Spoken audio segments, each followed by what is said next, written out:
Hi students, welcome to my channel Math Chem ADC.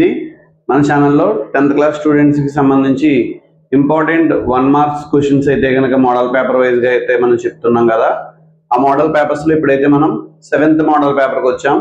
Part 4 వీడియోలో 7th and 8th papers లో ఉన్నటువంటి 1 marks questions అయితే మీకు ఇప్పుడు నేను ఎక్స్ప్లెయిన్ చేస్తాను. వీడియోలోకి వెళ్ళబోయే ముందు మన ఛానల్ మొదటిసారిగా చూసే వాళ్ళు సబ్స్క్రైబ్ చేయడం మర్చిపోకండి. అలాగే మన వీడియోస్ కనుక మీకు నచ్చినట్లయితే లైక్ చేయండి. మీకు తెలిసినటువంటి 10th అండ్ ఇంటర్మీడియట్ స్టూడెంట్స్ అందరికీ కూడా మన వీడియోస్ని షేర్ చేస్తారని అనుకుంటున్నాను. అయితే ఇంకా ఆలస్యం చేయకుండా వీడియోలోకి వెళ్ళిపోదాం. సో 7th మోడల్ పేపర్లో 1 మార్క్స్ క్వశ్చన్స్లో సెక్షన్ 1లో first question, find the prime factorization of 30. Find the prime factorization of 30 అని అడిగారు. 30 యొక్క ప్రైమ్ ఫ్యాక్టరైజేషన్ అయితే రాయమన్నారు. సో 30కి ప్రైమ్ ఫ్యాక్టరైజేషన్ రాయాలంటే ఏ నెంబర్ రాయాలని అలా 30 అని రాసుకుంటాము. ప్రతి టేబుల్లోనూ దాన్ని స్ప్లిట్ చేసుకుంటూ వెళ్ళాలి. ఇది 2 టేబుల్లో 15 టైమ్స్, నెక్స్ట్ ఇక్కడ 2 టేబుల్ క్యాన్సిల్ అవ్వదు కాబట్టి 3 టేబుల్లో 5 టైమ్స్. సో ప్రైమ్ ఫ్యాక్టరైజేషన్ ఏమైందంటే 30 = 2 × 3 × 5 అన్నీ కూడా ప్రైమ్ నెంబర్సే. సో అలా ప్రైమ్ ఫ్యాక్టరైజేషన్లో రాసామన్నమాట. ఏ నెంబర్ ఇచ్చినా అలా రాయడం రావాలి మనకి. Second question, assertion and reasoning type question ఇచ్చారు. అసర్షన్లో sum of the zeros of quadratic polynomial 2x² + 3x - 4 is -3/2 అని ఇచ్చారు. Reason, sum of the zeros of quadratic polynomial ax² + bx + c is c/a అని ఇచ్చారు. సో దీంట్లో మనకి assertion reason రెండు true అయ్యి are support the assertion అనే option ఏలో ఇచ్చారు. అసర్షన్ రీజన్ రెండు ట్రూ అయ్యి ఆర్ నాట్ సపోర్ట్ ఏ అనేటువంటి ఆప్షన్ బిలో ఇచ్చారు. అసర్షన్ ట్రూ రీజన్ ఫాల్స్ అనేటువంటి ఆప్షన్ సిలో ఇచ్చారు. అసర్షన్ ఫాల్స్ రీజన్ ట్రూ అనేటువంటి ఆప్షన్ డిలో అయితే ఇవ్వడం జరిగింది. అయితే దీంట్లో ఏది కరెక్ట్ అనేది ఒకసారి మనం చూద్దాం. సో అసర్షన్ లో ఏమని ఇచ్చారంటే కనుక ఈక్వేషన్ 2x² + 3x - 4 లో some of the zeros formula -b/a కాబట్టి -3/2 అని రావాలి. సో అలాగే ఉంది కాబట్టి అసర్షన్ అనేది కరెక్ట్. సో రీజన్ లో తీసుకున్నట్లయితే some of the quadratic equation ax² + bx + c లో some of the zeros formula -b/a అని ఉండాలి. కానీ అక్కడ ఏమి ఇచ్చారు, c/a ఇచ్చారు కాబట్టి reason wrong. Assertion correct, reason wrong కాబట్టి అక్కడ ఇచ్చిన ఆప్షన్ లో ఆప్షన్ సి అయితే కరెక్ట్ ఆన్సర్ అవుతుంది అనమాట. So next problem, third problem చూద్దాం. The general form of linear equation in 2 variable is. Linear equation in 2 variable కి జనరల్ ఫార్మ్ ఏంటని అడిగారు. సో 2 వేరియబుల్స్ కాబట్టి xy లో రాస్తాను, ax + by + c = 0. ఇది లీనియర్ ఈక్వేషన్ ఇన్ 2 వేరియబుల్స్ కి జనరల్ ఫార్మ్ అనమాట. అదే క్వాడ్రాటిక్ ఈక్వేషన్ అని అడిగితే ax² + bx + c = 0 అని రాసుకుంటాం అనమాట. ఓకేనా. నెక్స్ట్ ఫోర్త్ క్వశ్చన్ చూడండి, మ్యాచింగ్ ఇచ్చారు. nth term of AP is an = 2n - 6. Find then matching ఇచ్చారు. అక్కడ a2 a3 a4 0 2 -2 అని ఇచ్చి అక్కడ ఆప్షన్స్ ఇచ్చారు. ఆప్షన్స్ చూడకూడదు మ్యాచింగ్ లో ఎప్పుడు కూడా. సో మ్యాచ్ చేస్తే ఏమొస్తుందో చూసుకుని దాన్ని బట్టి అప్పుడు ఆన్సర్ చూసుకుంటే బెటర్ అనమాట. సో ఇక్కడ ఫోర్త్ క్వశ్చన్ లో an = 2n - 6 అయితే ఫస్ట్ది a2 అన్నారు, సెకండ్ది a3, థర్డ్ది a4 అని ఇచ్చారు. PQR తీసుకున్నట్లయితే కనుక 0 2 -2 అని ఇచ్చారు. సో a2 అంటే ఇక్కడ 2 పెట్టండి, 2 2 = 4, 4 - 6 ఎంత -2 అవుతుంది అంటే 6 అయింది. 3 పెట్టండి, 2 3 = 6, 6 - 6 0 అవుతుంది. 4 పెట్టండి, 2 4 = 8, 8 నుంచి 2 తీస్తే 2 అవుతుంది. అంటే అక్కడ ఇచ్చిన ఆప్షన్స్ లో ఫస్ట్ వన్కి ఏమో R, సెకండ్ వన్కి ఏమో P, థర్డ్ వన్కి ఏమో Q అవుతుంది. RPQ అనే ఆప్షన్ ఎక్కడ ఉందో చూసుకోండి. RPQ అనే ఆప్షన్ సిలో ఉంది కాబట్టి C is the correct answer అవుతుంది అనమాట. ఓకేనా. సో నెక్స్ట్ ప్రాబ్లం చూద్దాం, ఫిఫ్త్ వన్. ఈ ప్రాబ్లంలో స్టేట్మెంట్స్ 2 స్టేట్మెంట్స్ అయితే ఇచ్చారు. స్టేట్మెంట్ 1, స్టేట్మెంట్ 2 అయితే ఇచ్చారు. So all similar triangles are congruent అన్నారు. అన్ని సిమిలర్ ట్రయాంగిల్స్ కాంగ్రెంట్ ఎందుకు అవుతాయి? అవ్వవు కదా. సిమిలర్ ట్రయాంగిల్స్ అనేవి సిమిలర్ గా ఉంటాయంటే సైజులో డిఫరెన్స్ ఉండదు, ఖచ్చితంగా ఒకే రకంగా కనిపిస్తే గానీ సైజులో డిఫరెన్స్ ఉండదు. సైజు కూడా ఈక్వల్ గా ఉంటే దాన్ని కాంగ్రెంట్ అనాలి. సో ఆ స్టేట్మెంట్ 1 అయితే రాంగ్ అనమాట. All right angle isosceles triangles, right angle అయి ఉండాలి, ఐసోస్లెస్ ట్రయాంగిల్ అయి ఉండాలి, అటువంటివన్నీ సిమిలర్ అన్నారు. సో అది కూడా కరెక్ట్ అవుతుంది. అక్కడ ఆప్షన్స్ లో చూసినట్లయితే బోత్ స్టేట్మెంట్స్ ట్రూ అన్నారు, స్టేట్మెంట్ 1 ట్రూ 2 ఫాల్స్ అన్నారు, స్టేట్మెంట్ 1 ఫాల్స్ 2 ట్రూ అని చెప్పి ఇచ్చారు, 2 కూడా ఫాల్స్ అన్నారు.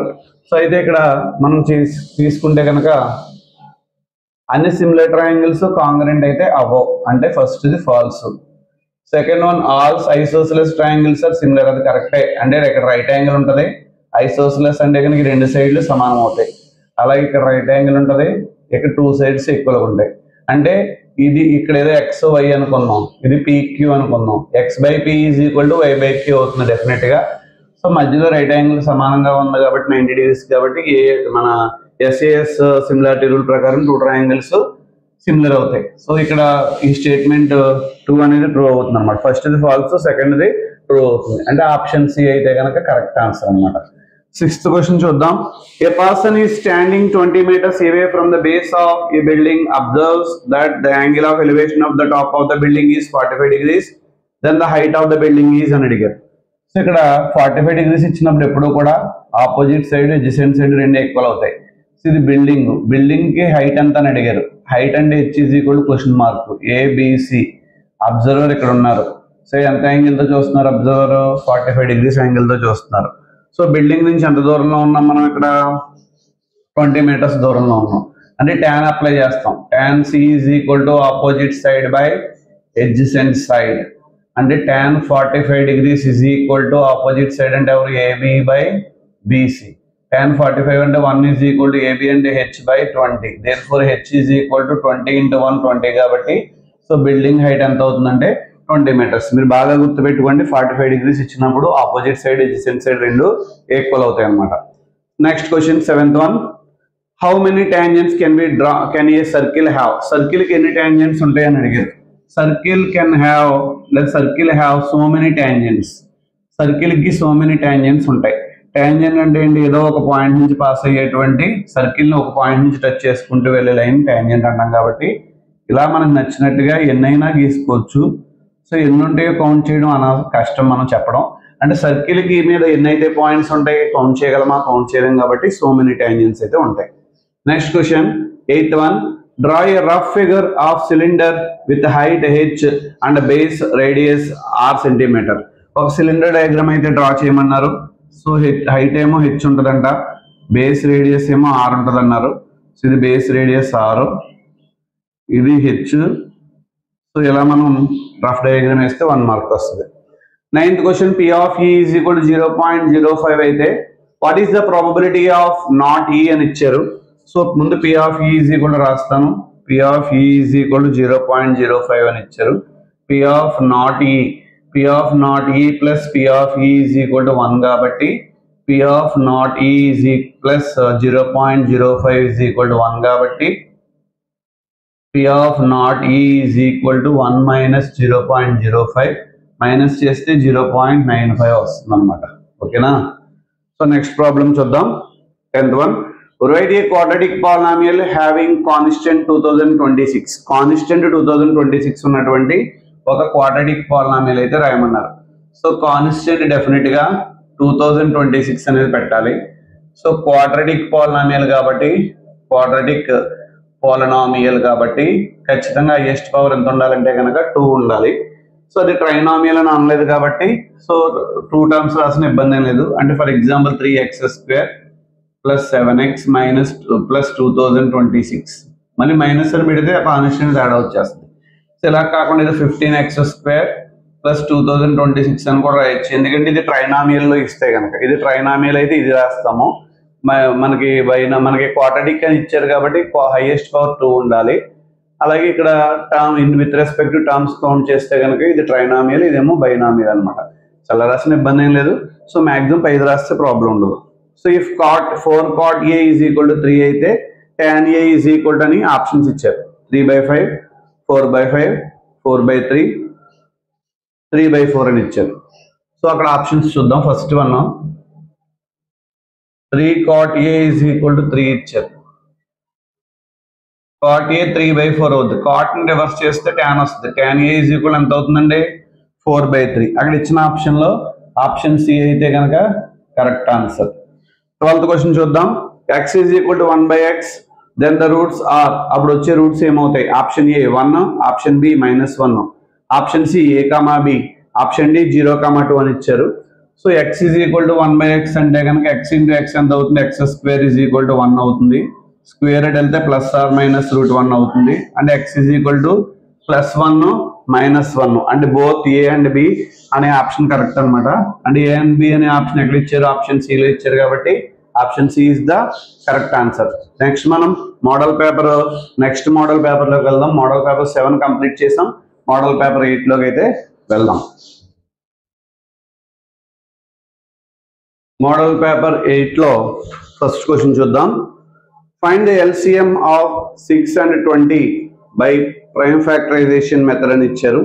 అండ్ 6 కి 20 కి ప్రైమ్ ఫ్యాక్టరైజేషన్ మెథడ్ లో మనం LCM అయితే కనుక ఫైండ్ అవుట్ చేయాలి. సో చూద్దాం ఎలా చేయాలో. సో LCM అంటే లీస్ట్ కామన్ మల్టిపుల్ అంటాం కదా. సో 6, 20 ఇచ్చారు. 6 ని స్ప్లిట్ చేసుకోవాలి ప్రైమ్ ఫ్యాక్టరైజేషన్ లో. 2 టేబుల్ 3 టైమ్స్ కాబట్టి 2 into 3 అని రాస్తాం. 20ని కూడా స్ప్లిట్ చేయాలి. 2 table 10 times, again 2 table 5 times. అంటే ఇక్కడ 20 is equal to 2 square into 5 అవుతుంది. సో LCM అంటే లీస్ట్ కామన్ మల్టిపుల్. దాన్ని అక్కడ ఏమని రాస్తాం అంటే product of highest powers of all prime factors అని చెప్తాము. 2 రెండు చోట్ల ఉంది, 2 చోట్ల ఉన్న దాంట్లో హైయెస్ట్ పవర్ ఎంత అంటే 2 square అయింది. ఇక్కడ మిగిలిపోయినవి కూడా రాసేసుకోవాలి. 5 into 3.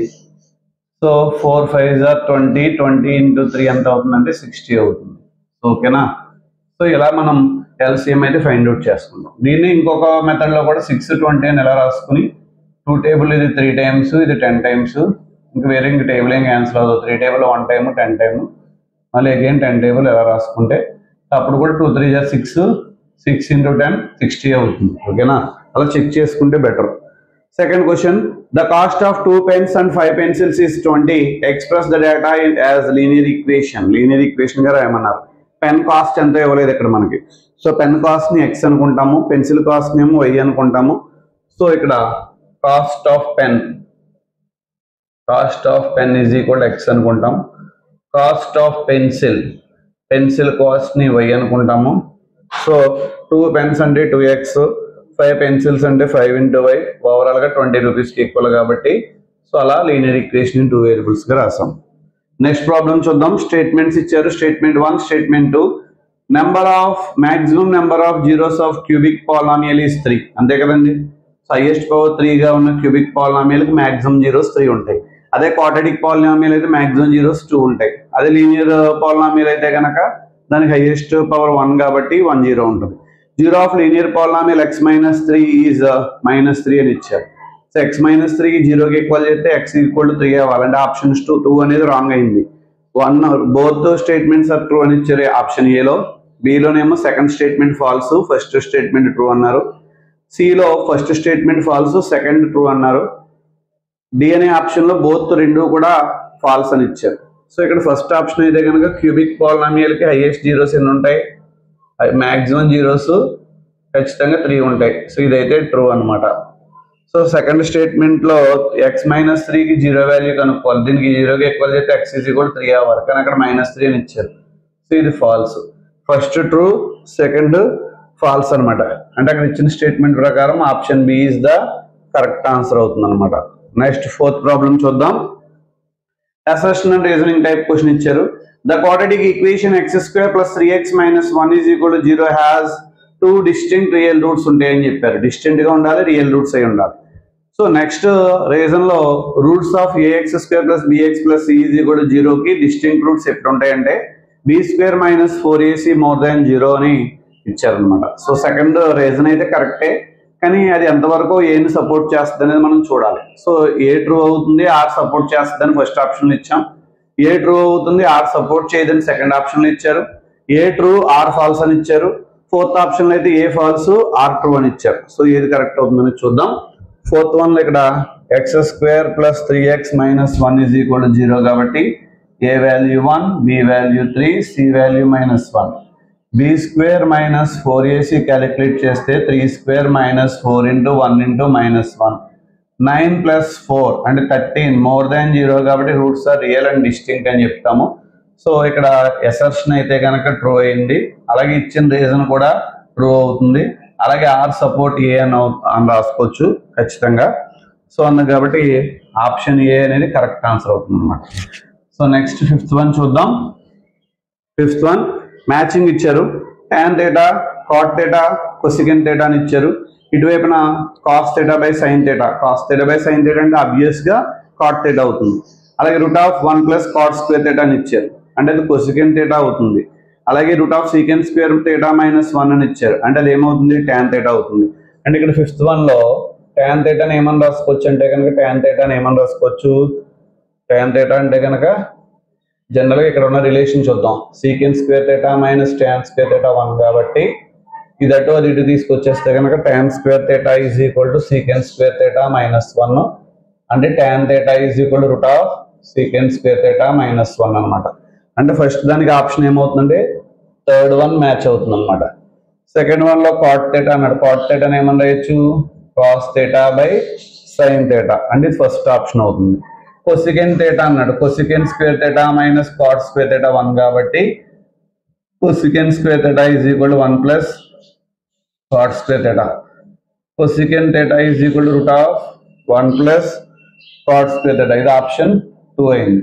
సో 3, 1, 2 చూద్దాం. 3, 1, 2 ఎక్కడ ఉందో చూసుకుంటే మనం సరిపోతుంది. 3, 1, 2 ఆప్షన్ 3, 1, 2 3, 1, 2 అనేది సి ఆప్షన్ లో ఇచ్చారు. సో అంటే option C is the correct answer అనమాట. నెక్స్ట్ 6th ప్రాబ్లం చూడండి. Find the volume of cylinder whose base radius is 3 centimeters and height is 7 centimeters అని ఇచ్చారు. సో సిలిండర్ కి రేడియస్ 3 ఇచ్చారు, హైట్ 7 ఇచ్చారు. అయితే వాల్యూమ్ అడిగారు. వాల్యూమ్ ఫార్ములా ఏంటంటే కనుక πr² into h. Volume is equal to πr² h. 22/7 into 3² into h అంటే 7, 7 క్యాన్సల్. 22 into 9 198 centimeter క్యూబ్ అవుతుంది అన్నమాట వాల్యూమ్. ఓకేనా. 7th one, the general form of an arithmetic progression is. Arithmetic progression general form a plus d, a plus 2d and so on గా ఉంటుంది. అది arithmetic progression యొక్క general form అన్నమాట. Right the properties of similar triangles. Similar triangles ఉండే properties ఏంటని అడుగుతున్నారు. All angles are equal, corresponding angles are equal అని రాయాలి. సిమిలర్ ట్రయాంగిల్స్ లో corresponding angles are equal, corresponding angles equal గా ఉండాలి. అలాగే corresponding sides are in same ratio, corresponding side ఒకే రేషియోలో ఉండాలి. కరస్పాండింగ్ యాంగిల్స్ ఈక్వల్ గా ఉండి కరస్పాండింగ్ సైడ్స్ ఒకే రేషియోలో ఉంటే దాన్ని సిమిలర్ ట్రయాంగిల్ అంటాం. Draw a rough diagram for given situation అని ఇచ్చారు. Rishi observed A top of A tree 10 meters away from the foot at the angle of elevation 30 degrees అని ఇచ్చారు. సో ఇక్కడ ఇది ఒక ట్రీ తీసుకుందాం. రిషి అనేటువంటి అతను 30 degrees యాంగిల్ తో టాప్ అని చూస్తున్నాడు. ఇది ట్రీ అనమాట, ఏబిసి. ఇది ట్రీ అని రాసుకుంటాం. ఇక్కడ ఎంత దూరంలో ఉన్నాడో ఫుట్ ఆఫ్ ద ట్రీ నుంచి ఎంత దూరంలో ఉన్నాడో 10 meters దూరంలో ఉన్నాడు. ఓకే, అలా డయాగ్రామ్ వేస్తే 1 mark వస్తుంది. Next 11th question, find the probability of getting head when a coin is tossed once. Coin ని ఒకసారి టాస్ చేస్తే హెడ్ పడ్డానికి ఛాన్స్ ఎంత అని అడిగాడు. సో ఇక్కడ 11th చెప్పేస్తున్నాను నేను. ముందు 10th చూద్దాం. Create a trinomial having degree 5.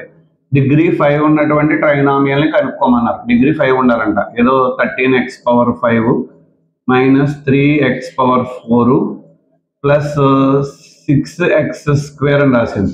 ఇది ట్రైనామియల్ అయింది. 3 టర్మ్స్ ఉన్నాయి. అలాగే డిగ్రీ హైయెస్ట్ పవర్ ఎంత అయింది 5 అయింది. సో అలా మనకు నచ్చినట్టుగా రాయండి. హైయెస్ట్ పవర్ మాత్రం 5 ఉండాలి. 3 టర్మ్స్ ఉండేలా చూసుకోవాలి. 11th one, find the probability of getting head when a coin is tossed once అని ఇచ్చారు. కాయిన్ ని టాస్ చేసినప్పుడు హెడ్ కానీ టైల్ కానీ పడతాయి. సో ఎస్ అంటే శాంపిల్ స్పేస్ ఇద్దరు ఉంటారు. n(s) ఎంత అవుతుంది, 2 అవుతుంది. మనకు కావాల్సిన ఈవెంట్ ఏంటంటే కనుక p(h) కావాలి.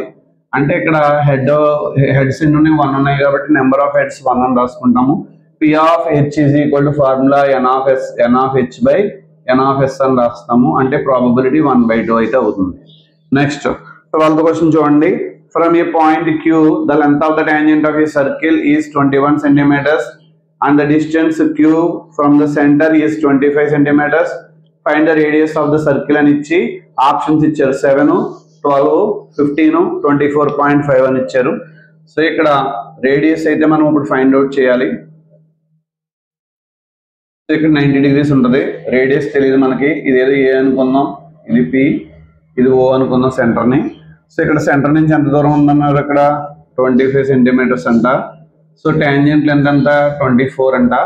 సో ఇక్కడ మనకి పైథాగరస్ థీరం ప్రకారం మనం చేయాల్సి ఉంటుంది. Pythagoras theorem hypotenuse square is equal side square plus side square కాబట్టి OP square is equal to OA square plus AP square అవుతుంది. అంటే 25 square is equal to R square plus 24 square అవుతుంది. 625 is equal to R square plus 576 అవుతుంది. ఇది వెళ్తే minus అవుతుంది కాబట్టి R square is equal to 49 అవుతుంది. 49 అయితే కనుక R is equal to root 49 అంటే 7 సెంటీమీటర్స్ అయితే అవుతుంది. 7 సెంటీమీటర్ అనే ఆప్షన్ ఏలో ఉంది కాబట్టి option A is the correct answer అవుతుంది అనమాట. సో మన వీడియోస్ కనుక మీకు నచ్చినట్లయితే లైక్ చేయండి, షేర్ చేయండి, అలాగే కమెంట్ చేయండి. మన ఛానల్ సబ్స్క్రైబ్ చేయడం మాత్రం మర్చిపోకండి. ఈ 8 parts కి సంబంధించి మొత్తం 8 కాదు 9 parts ఉన్నాయి. 9 parts వీడియోస్ ఎవరైతే ఫాలో అవుతారో ఆ 9 parts వీడియోలు ఫాలో అయిన వాళ్ళు సెక్షన్ ఏలో ఫస్ట్ సెక్షన్ లో పబ్లిక్ ఎగ్జామ్ లో ఫస్ట్ సెక్షన్ లో 12 problems కి 12 problems చేయడానికి అవకాశం అయితే ఉంటుంది. ఈ ప్రాబ్లమ్స్ డైరెక్ట్ గా వస్తాయని చెప్పలేను, కానీ మనకి ఈ చేసినటువంటి ఈ నాలెడ్జ్ ఏదైతే ఉందో ఈ 18 పేపర్స్ సాల్వ్ చేసిన నాలెడ్జ్ తోటి మీరు ఖచ్చితంగా 12/12 మార్క్స్ సాధించడానికి అవకాశం ఉంటుంది. బాగా ప్రిపేర్ అవ్వండి. All the best. Thank you.